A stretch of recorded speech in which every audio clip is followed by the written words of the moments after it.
This is Our Eye in the EU, young people's insights on EU affairs through different lenses.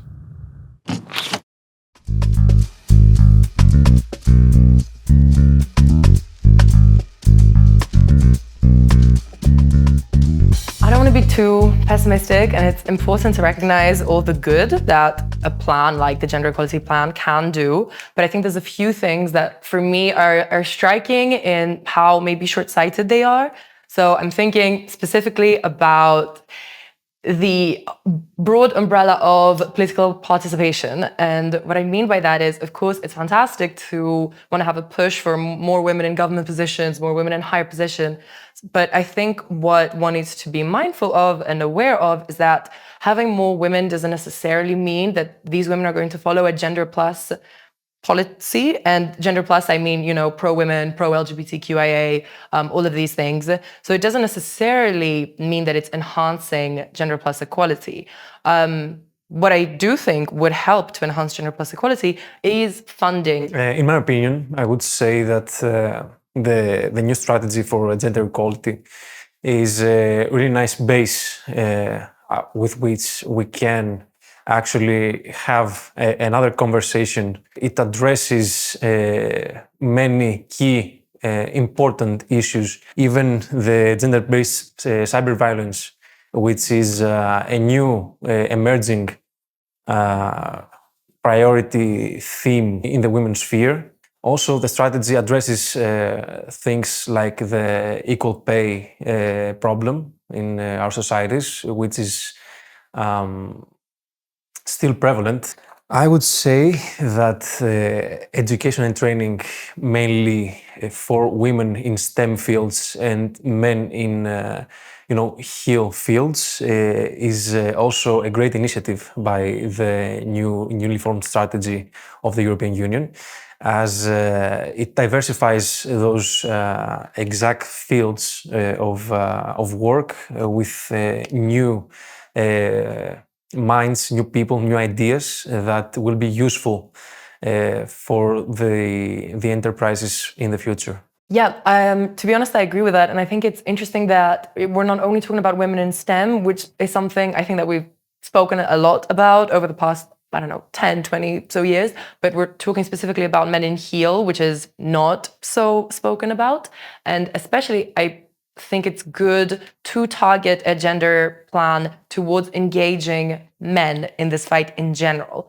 So I know that there is another clause about conducting kind of research into what is now referred to as the manosphere. So the kind of algorithmic things that young boys are subject to online, whether that's like highly misogynistic content or like red pill content, the Andrew Tate, all of that stuff.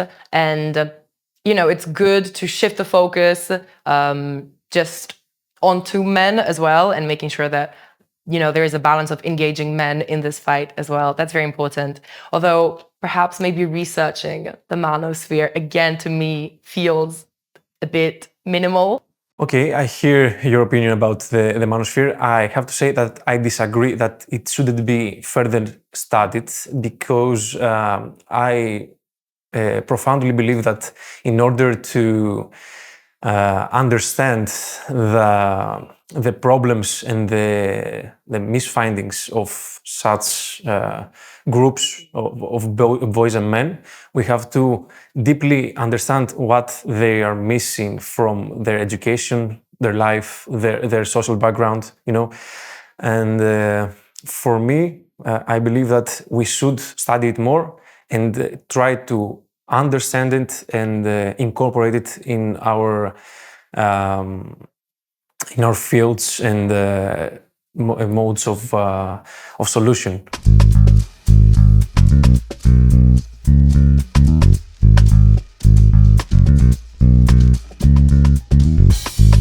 The ECI, the European Citizens Initiative, is a really powerful tool for Europeans to make their problems and their claims and their grievances known to their politicians in the EU level. And I believe that this experiment actually of a direct democracy could be positive kind of balance between the elected politicians and the common people? I'd say I probably have two issues with it, generally speaking. I mean, one is we're always talking about impact and how much of an impact is it really having. Yes, you manage the incredible task that is gathering 1 million signatures from at least 7 different member states. Okay, that warrants a hearing with the European Commission. What comes out of it? And perhaps there will be a hearing and then nothing will come of it. And it's a very polite way, I think, of presenting your claim, which, historically haven't always been very successful, these kind of quiet, polite ways of asking for things. But I see some merit to it. And I think the other issue for me, which is a tricky line to toe, so I'll say it as well as I can.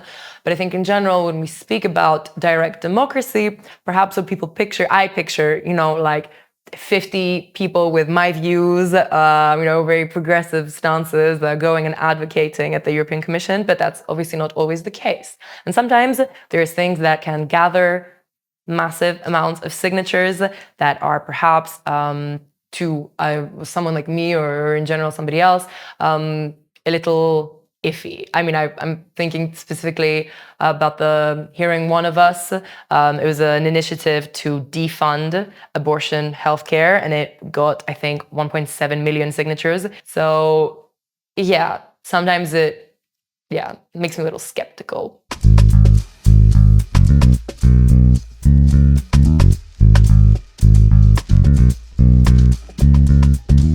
So, there's an interesting thing, actually.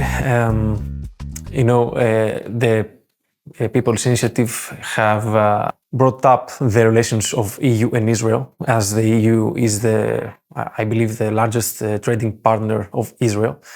And they have argued that since Israel has been systematically violating the principles of the core principles of the EU, then it would be warranted that the EU would cut ties with Israel.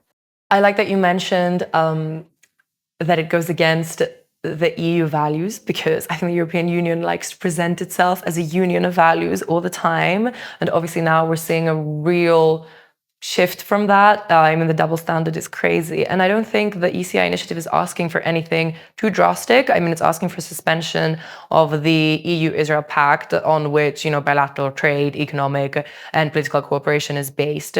So I would say it's not even asking for anything drastic. It will be interesting to see whether any action will come from it. I know there's certain countries in the Commission that are already pushing for action, so Spain, Ireland, Slovenia. But yeah, I'm skeptical as to whether the EU will actually listen to us this time. It is really important for people to believe that they can bring their problems and their initiatives to the Commission. Even if they are discarded eventually, This initiative from the people of Europe towards the people of the Middle East, I believe, is a cry for justice, And that's how I prefer to see it. When one person knows their political strength, then more people will be capable of realizing the same potential.